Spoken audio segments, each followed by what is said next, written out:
I was adopted as a baby. I want to give a big dedication to my parents that raised me, because the reason why I'm here today, because they molded me and shaped me and gave me unconditional love. I just want to dedicate this to Mary Lynn and Steve Wilson. Thank y'all so much, and thanks to my parents. This song is actually called Thank You. I hope you enjoy the song that I wrote.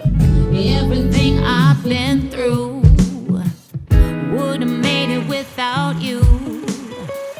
Everyone let me down, always playing games, but you remain the same, and I just wanna thank you for being in my life.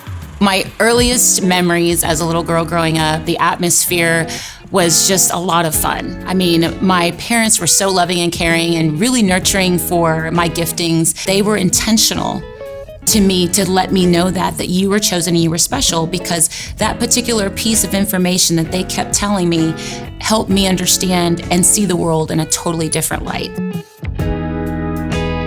I am so grateful to have been raised in a military home.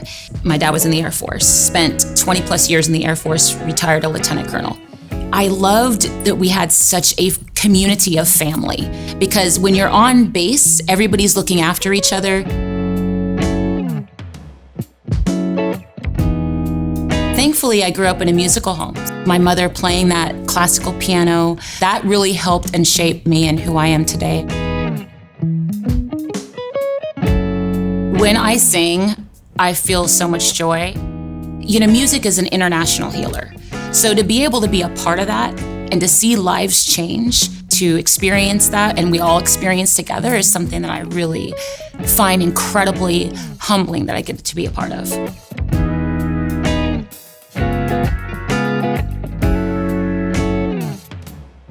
My entire life, I've really been interested in knowing who my birth parents were. My parents said, you should reach out to Lutheran Social Services and see what the process is. And so I ended up doing that. I had called them and they said, well, the process is you have to write a letter, then we'll send it to whoever we have on file.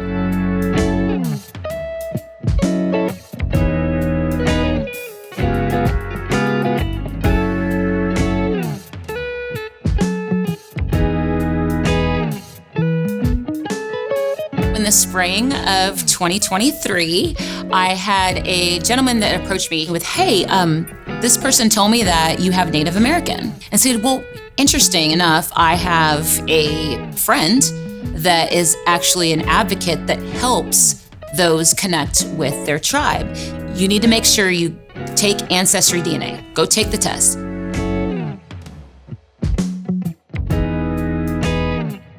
So I was performing. By the time we got home, it's like 1, 2 o'clock in the morning, sitting there having a little snack. And I thought, you know what? Let me check the results here. Went and got the laptop. And then it popped up with view your matches. I don't remember if I clicked on it or it just popped up with 100% father alive.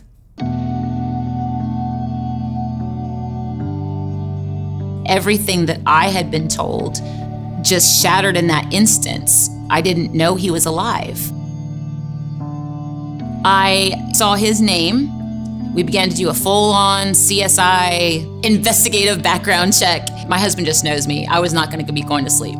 I was up still at 7 o'clock in the morning and I was finding all these things. And I found my brother and my sister and I was just bawling because I was looking into the eyes of these people that looked like me. I discovered him on a Sunday. On a Monday, I just left it alone. I gave it up to God because I didn't really know what to do.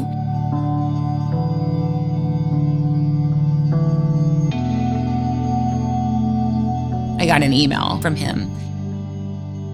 Dear Aubree, this is James from Houston, Texas.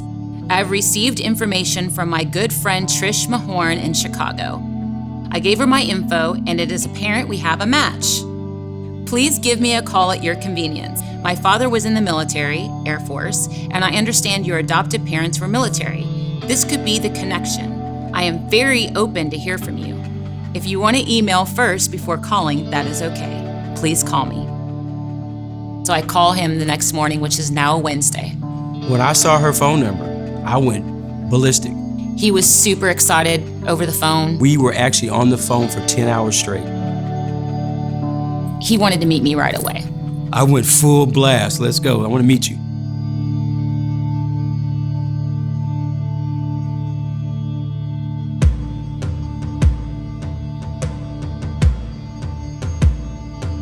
I was all kinds of nervous. I just kind of parked and everything and came inside, and then I kind of looked to the left and she was just standing there. It was more of elation to see his face in person. We had just big old smile and we squeezed each other and hugged each other. What's up? That evening at my performance, my birth dad asked my husband if he could present me with red roses. And so they had arranged this whole thing.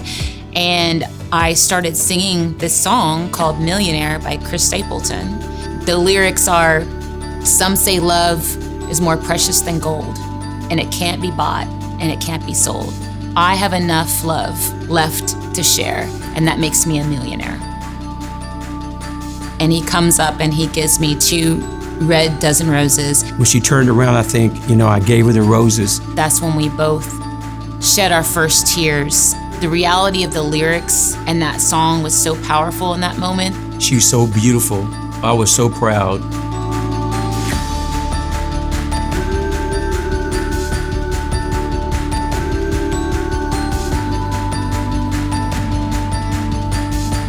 Our tour guide, he was discussing the importance of adoption and how we're adopted by God through his son, Jesus Christ, knowing that we were chosen in that way.